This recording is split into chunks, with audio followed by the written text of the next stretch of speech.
Hello, everyone, and welcome again to another Teacher Joseph podcast. Today, we're going to look at accent reduction and how important it is. And I want to give you some tips on how to get started if you've decided to reduce your accents. Now, it's not as difficult as you might think, and many of you, when you come to classes with me, you always have the same thing to say, and that is, oh, I know I will never speak like a native. And often you say this with such conviction that it's almost like you've already decided that you're going to fail. So I would encourage you, first of all, to try to be a little bit more open minded. If you're coming to a teacher for accent reduction classes, to begin by saying how it's not possible and how you won't be able to do it, then that is not a good starting point. So there may be a need to reframe your attitude towards learning in order to get started. Now, across the UK, we have many different regional accents. It's not possible for you simply to say, well, I'm going to have my accent reduced, because when you reduce your own accent, of course, you want to be sounding a little bit more British. Or maybe you don't. Maybe you want to be sounding a little bit more American. Or maybe you know that you're going to be moving to a city like Manchester, in which case perhaps you really need to be examining what kind of accent they have there so you can fit in with the locals.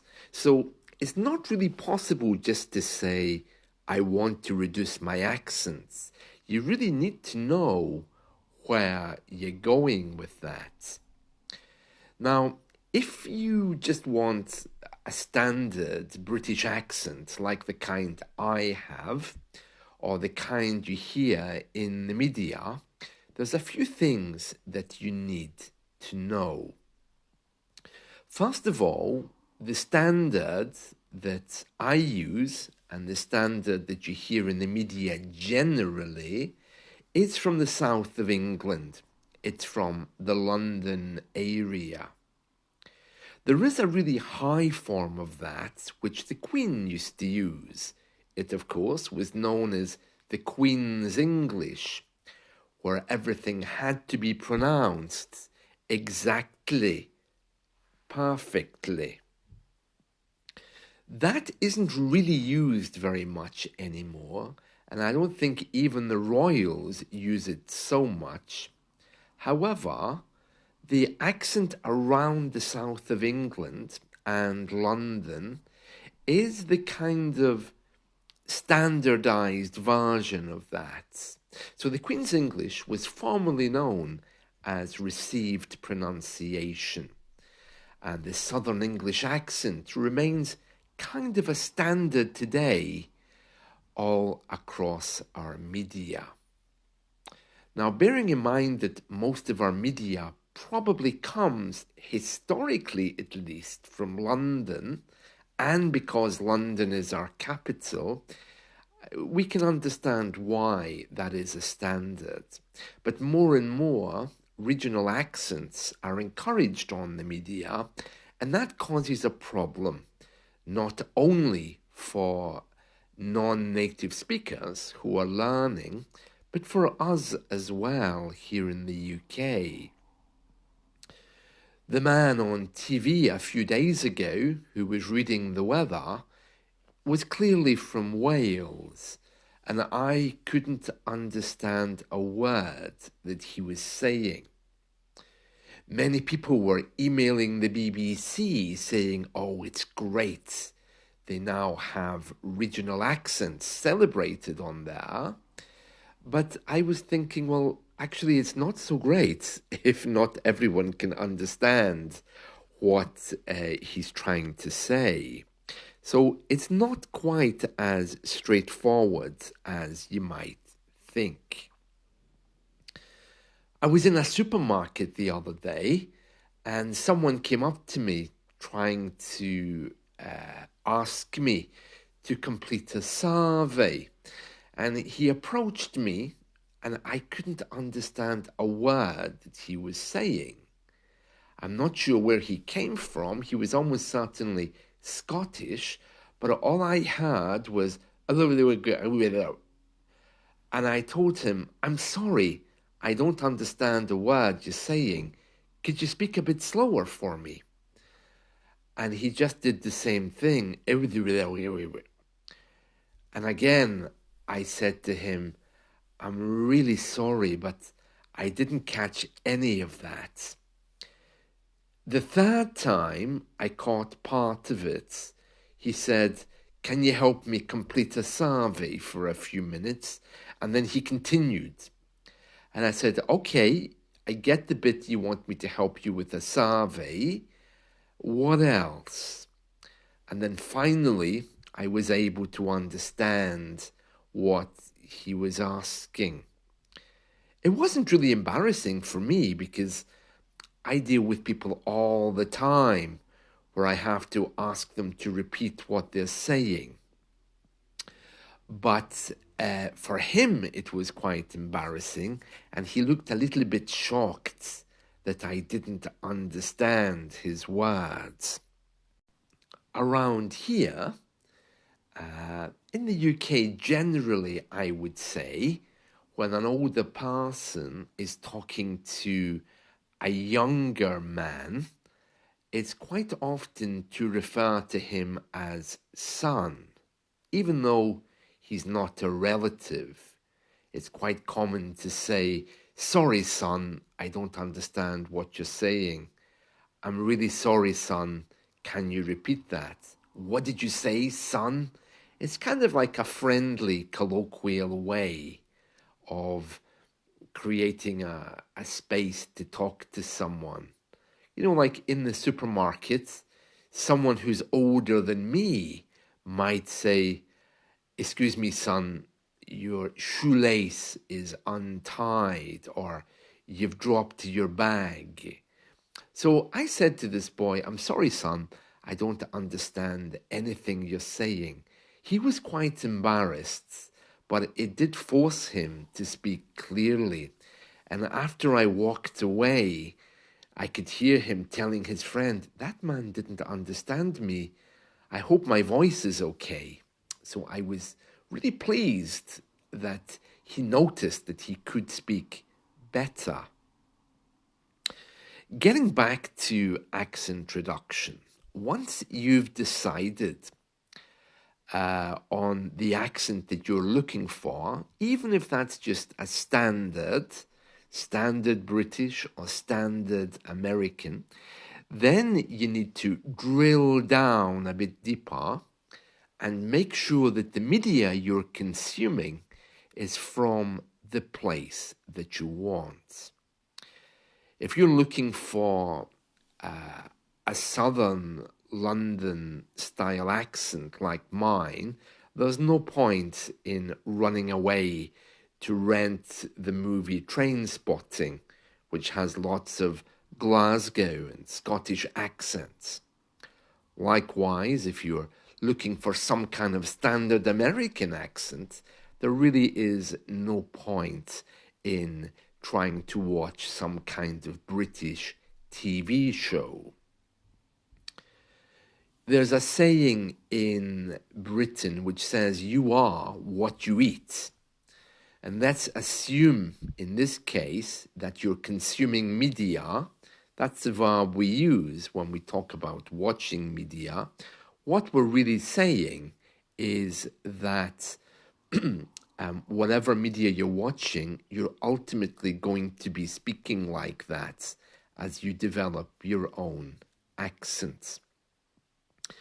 Now, the first thing I want to tell you is put away the book. There are books out there which say, speak well in 14 days, speak better in 10 days. Although these books may be very well meaning, I really don't see how a book is in any way related or could be related to how you speak. Accent reduction is very simple. You simply have to imitate somebody that you're speaking. In the old days, it would be very simple. You would go to live in an area, and in order to integrate, you had no choice. They would simply tell you, okay, what's your name? Oh, your name is Lucas Vanderovsky. Oh, we're not having any of that here. Let's just call you John Smith. And you would really be affirmed, forced to change, forced to understand before you were fired for not understanding. These days, of course, diversity is celebrated. People tell you who you are is the best thing. That makes it a little bit different and difficult when you want to reduce your accent, because you don't want to be told, don't reduce your accent, we love you as a Polish man or whatever. You want help to have your accent reduced. Children can't read or write. For children, they simply listen to their parents and repeat. And this is what you need to do also. You need to be hearing and saying, hearing and imitating in the same moment as a native speaker speaks. It's okay to watch an American movie for entertainment purposes, but when it comes to learning, if you're looking for that British accent, make sure you're watching something British, even if it's only the BBC 1 o'clock news. You see, accent reduction isn't so hard, but it does involve you copying not only a person's sounds, but also how they speak. You need to really drill down and look at where they're using intonation, how they're joining the words together, when do they breathe. It can be quite hard to do that on a podcast which has polished everything out, where you're not able to hear natural rhythms and natural breathing, just because technology takes all these things away. So live TV and live radio is much better. Even if you only hear ba ba ba ba ba, try to say it. Try to imitate as much as you can. There's only 50 sounds in English, and once you know the sounds, it's so much easier to understand and make and repeat words. So the next time you're watching a British TV show, don't just listen to it, actually try to copy it, imitate it. Switch your mind off. Don't try to translate anything. Just whatever you hear, simply say it. It's very easy. Many of you complicate things far too much by trying to translate, trying to bring in vocabulary and grammar. You can do that, but do that separately. Don't do it when you're copying the speaker. That's an introduction to shadowing. And shadowing is indeed the best, quickest, and fastest way to reduce your accents. You simply hear someone speaking and you imitate them in the same way as a child laughingly would imitate how someone speaks. You need to do that as well. Children learn from their parents by hearing and saying without the books. You need to get back to that. The meaning can come later. So just to recap then, make sure you have some good British material for studying.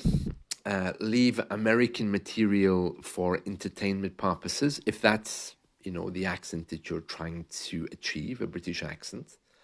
Number one. Number two, make sure that for 20 minutes a day, you're imitating,